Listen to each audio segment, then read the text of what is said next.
Think you know everything about Tombstone, 1993? That classic Western flick full of guns and grit? Oh my God. Well, Tombstone didn't play it safe.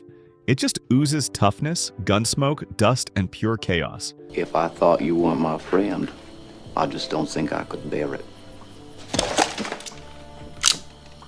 Get ready, because we're about to spill 25 crazy facts you might have never heard about how this legend was made. Secrets behind the scenes that'll make you look at the movie in a whole new light. Saddle up, this ride gets rough fast. Probably the most shocking thing about Tombstone is that the actual director of the movie isn't the guy credited on screen. It was Kurt Russell who secretly directed the entire production, when everything was basically falling apart. This was confirmed by Val Kilmer back in 2017, revealing one of Hollywood's biggest behind-the-scenes secrets. Russell had to step in when the film's production was slowly collapsing, and he even got advice from Sylvester Stallone himself on how to handle the tough situation. This is a massive point of interest, a bombshell fact that'll definitely surprise audiences, and it's proof of the quiet dedication happening behind the camera. It shows the movie went through unexpected internal struggles and needed a hidden hero to save it. Making Tombstone was described as a slow-motion breakdown under Arizona's scorching heat. With thick Western costumes and a chaotic shooting schedule, many crew members and actors got exhausted or sick. Actor Michael Biehn called the experience boot camp with cameras because of how grueling it was, and Sam Elliott flat out declared it the hardest shoot of my life. All this really shows the dedication that went way beyond imagination to create such a great film, and the truth behind it was much more dramatic than what we see on screen.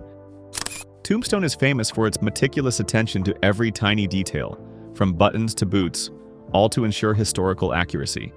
However, this dedication to authenticity caused extreme physical suffering for the actors. Many even fainted from wearing thick wool coats in desert temperatures nearing 50 degrees Celsius, about 122 degrees Fahrenheit. Val Kilmer, with his sense of humor, joked that this was the most extreme method acting he'd ever done. This really highlights the sacrifices, not just mentally but physically, that the artist had to endure to bring perfection to the film. Kurt Russell, who brought the legendary Wyatt Earp to life, wasn't the studio's first choice initially. The studio had doubts about his look, voice, even his mustache, thinking he didn't fit the Wyatt Earp image they wanted. But Russell stubbornly fought for the role by refusing to play it safe and proving what he could do. Did you always say that gambling's an honest trade? This not only speaks to his personal perseverance, but also reveals a valuable what-if moment, where film history could have been totally different if Russell hadn't strongly defended his role. Kevin Jara's original script, the very foundation of Tombstone, was turned down by a ton of studios. They thought it was too long, too serious, too many characters, and not commercial enough, even getting shelved for a long time. If it weren't for Jara's incredible persistence, he found independent financiers to make his vision a reality, we probably wouldn't have this movie. This is a story about a hidden hero, proof that artistic vision sometimes has to battle against the toughest commercial hurdles. Originally, the scene where Wyatt Earp says goodbye to Doc Holliday and the epilogue scene with Josephine in the snow weren't in Kevin Jara's original script. Early test screenings showed that audiences felt lost and the movie unfinished, leaving them with a sense of disappointment. To give the story a complete ending and grace, new scenes were added at the very end. This shows how important audience feedback is and the filmmaking team's ability to adapt to create a polished work, even if it meant big last-minute changes. Even while it was being made, Tombstone faced opposition from the local residents and historians of Tombstone, Arizona itself. They called the script inaccurate historically and even sent letters demanding production be stopped, arguing that the movie was messing with the town's true legacy. This controversy really highlights the tension between historical authenticity and Hollywood's artistic freedom, and how a movie can stir up heated discussions within a community. After filming wrapped, the movie went into a super tough post-production phase where the shots were scattered and some major plot lines lacked important emotional rhythm. One editor vividly described the process. "We weren't cutting a movie," they said. "We were stitching one back to life." This quote perfectly captures the immense difficulty and extraordinary effort the post-production team had to put in to save the movie, turning disparate pieces into a coherent and emotional story. Composer Bruce Broughton only had a measly 4 weeks to finish the entire score for Tombstone. This was because the original composer got dropped at the last minute, leaving a huge gap and immense time pressure. Most composers get months to plan, compose, and refine a score. Broughton had to work at lightning speed, but instead of panicking, he jumped in and crafted a sweeping soundtrack that elevated the entire film.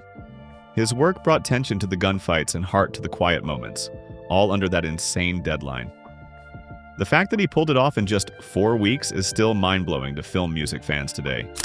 The OK Corral gunfight scene, one of Tombstone's most iconic segments and the story's climax, almost derailed the entire film production. To get every detail right, this scene ate up nearly 4 days with dozens of cameras, real guns firing, and heavy use of explosives. Oh my God. The result? Many actors were bruised all over, and a lot of props were heavily damaged. This sacrifice proves the production team's obsessive meticulousness in trying to authentically recreate this violent historical event. Your daisy if you do. Michael Biehn, who played the dangerous Johnny Ringo, was pushed to his physical limits during his classic duel scene. Under the scorching Arizona desert heat and in his thick costume, that moment where Ringo looks dazed and far away right before drawing his gun wasn't acting. It was the moment Biehn was actually about to faint from exhaustion. This close-up detail not only shows the actor's ultimate dedication, but also makes his performance feel more authentic and haunting than ever. You retired too? Not me. I'm in my prime. Yeah, you look it.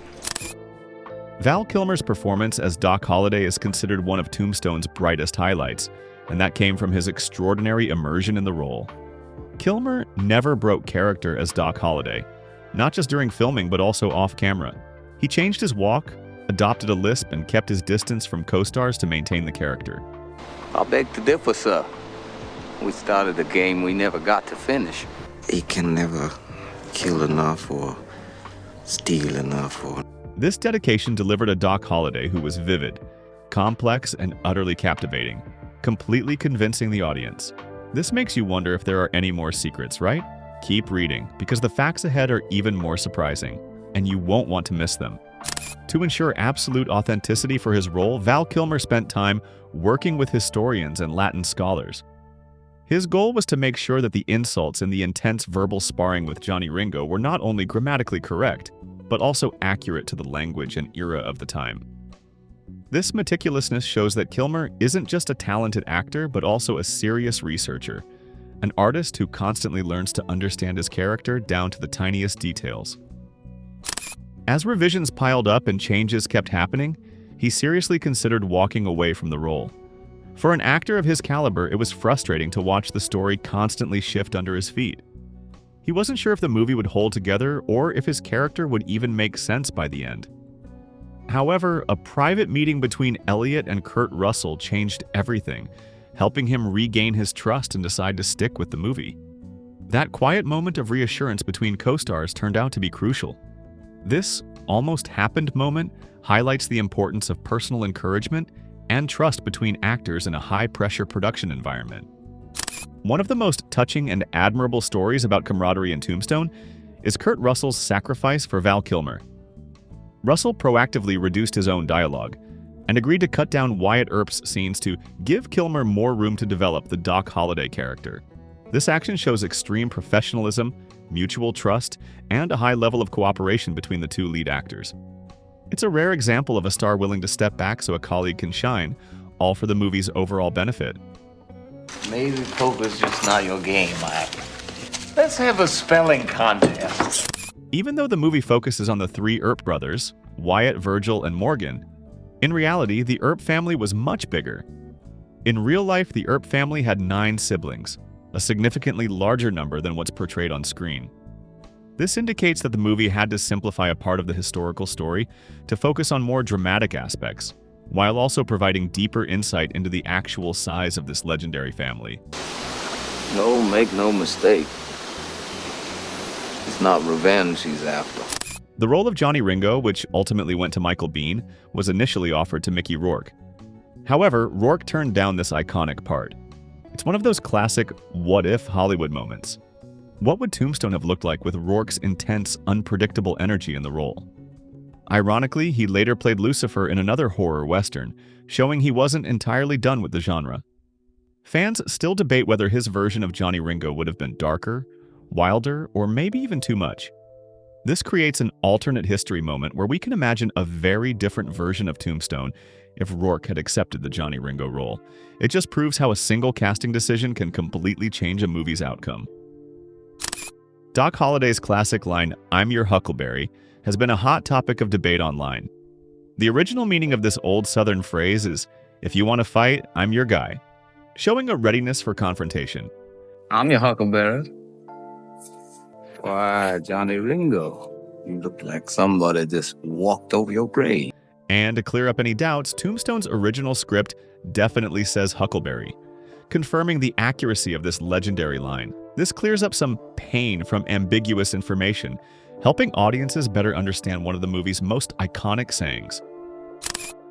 This trick not only appears in Tombstone when Doc Holliday plays with a coin, but it's also a signature actor's move of Val Kilmer, having appeared in his other famous movies like Real Genius and Top Gun. It's not something written into every script. It's a personal flourish that Kilmer brings with him, adding a unique flair to his characters. It subtly adds realism as if his roles share a bit of the same soul.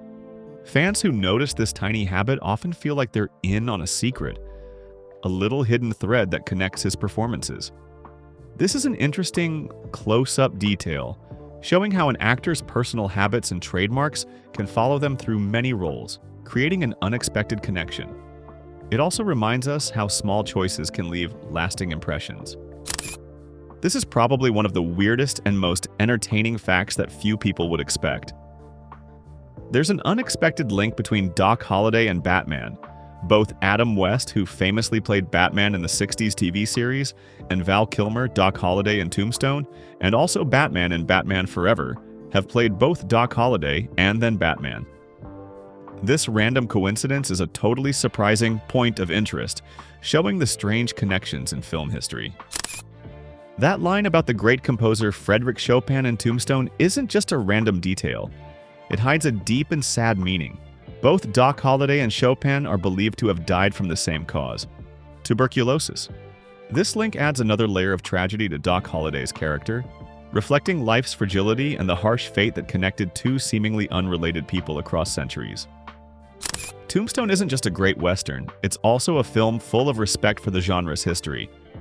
The movie has many details that pay tribute to old Westerns, like having a real-life relative of Wyatt Earp involved in the film, or the appearance of icons like Robert Mitchum as the narrator, Harry Carey Jr., Buck Taylor, and even Charlton Heston. This is an interesting behind-the-glamour strategy, showing that the movie isn't just a standalone piece but also part of a larger cinematic legacy. How many of these cool facts did you already know? Let us know what country you're from and hit that like button if you found this video useful. One of the most haunting details in the movie is the tombstone with the famous inscription, "Here lies Lester Moore, 4 slugs from a 44, no less, no more." What's incredible is that this tombstone is totally real at Boot Hill Cemetery in Tombstone, Arizona. Even though the one in the movie is a replica built at a theme park, the existence of the real grave only adds to the movie's mystique and authenticity, connecting the fictional world with the true history of the Wild West. Johnny Barnes, a cowboy who survived the real-life gunfight, recounted an almost miraculous story about Wyatt Earp. Barnes said that Wyatt charged straight into a hail of bullets without a scratch, then shot Curly Bill with a single shot. This shows that the movie scene, which might seem exaggerated on screen, has an astonishing historical basis. And sometimes truth is even more dramatic than fiction. It helps clear up audience pain from vague information, giving it an authentic look into the Earp legend. In the movie, Doc Holliday has a relatively peaceful death, far from his tumultuous life. However, Doc Holliday's real-life last words were much weirder and more meaningful. He's said to have looked down at his bare feet on his deathbed and muttered, "This is funny." I'll be damned.